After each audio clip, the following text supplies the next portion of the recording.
Hey everyone, Tech Steve here, and this year I decided not to buy the LG C3 or the G3 mainly because there's already a million videos online. My channel, I'm really going to focus on models that most people can afford, like the UR9000. But on the new C3 and the G3, they made leaps and bounds to improve the brightness on these TVs, so now they're very competitive with the QD OLEDs on the market. Now, on this video, we're going to talk about everything you need to know as far as pricing, brackets, and things like that. So let's get right into it.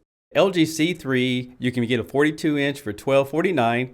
For only $50 more, you can get the 48-inch, and you can get the massive 83-inch for $52.99. If you decide to go with the G3, you're talking $22.99 for the 55-inch, all the way up to $6,400 for the 83-inch. Now keep in mind the 55, 65, and 77 all has the new MLA panel, and I'll tell you about that in just a moment.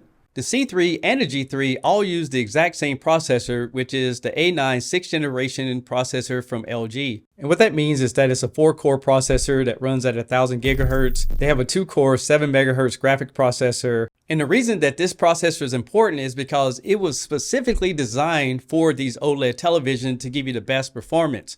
Addition to that, it does support what they call a 7.1.2 mix-up. And what it's going to do is basically take 2 channels of audio and create more of a Dolby Atmos surround sound using virtual technology to immerse you into the experience that you see on the screen. Now let's talk about the different models in the C3 lineup. Starting off with the 42-inch, this TV has the separated feet at the bottom, and this is ideal for someone who wants to use it as a computer monitor or if they have a very small room. The 48, 55, 65, and 77 now has the pedestal in the center. The 83-inch model has a flat base that's in the center of the television to make it more stable. And these are the perfect sizes for a family room. And the great thing about LG televisions is they have that anti-glare coating, so even if you have a lot of lights in a room, it's going to be less reflective than some of the budget models that they have on the market. And the C3 is 20% more brighter than the C2 that I reviewed last year, so this is a huge win for LG. And this is what all the TVs look like side by side. Now all these TVs have 3 USBs, 4 HDMI 2.1s that supports 120 Hz, a LAN connection input, plus it has Wi-Fi. There's a fiber optic output, plus there's a built-in TV tuner. And here's a quick little demo from my friend B the Installer. He allowed me to share this footage with you guys so you can take a look at it. I would tell you, this TV has really good contrast ratio, really good black levels, and it's going to be a perfect TV for most people. If you want the top of the line, you definitely want to go for the new G3 because it has the new MLA panel. And what that means to you is that this TV is 70% brighter than last year's model. So it's going to really compete with the Sony and the Samsung QD OLED televisions. Now keep in mind the 83-inch didn't get the MLA, but it does have an increase of 30% brightness over last year. So it's still going to be a beautiful TV. Now, one thing about these TVs is that they do not come with a stand. So I want to show you guys the different stands that are available. If you get the 55 or 65, the stands are $149. And if you go with the 77-inch or the 83-inch, that stand is $200 that's available on Amazon.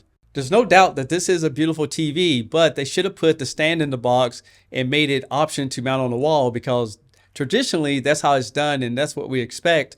But when they don't put that in the box, I think it's going to have mixed messages of adding more stuff onto the TV versus status quo. The G3 also has 3 USBs, 4 HDMI 2.1s. There's an eARC for Dolby Atmos output. You also find a LAN connection, a fiber optic, and an ATSC 3.0 tuner, plus there's an IR blaster and a service port for calibration. A few last things to know about these TVs is that now they incorporated the ATSC 3.0 TV tuner, and this is going to allow you to get 4K interaction TV by using the over-the-air antenna. And I know here in San Diego, we finally got that signal coming in, but somehow I was only able to pick up 1 channel, but in some areas, I'm pretty sure you can get more content. If you're a gamer, the C3 and the G3 were built for you.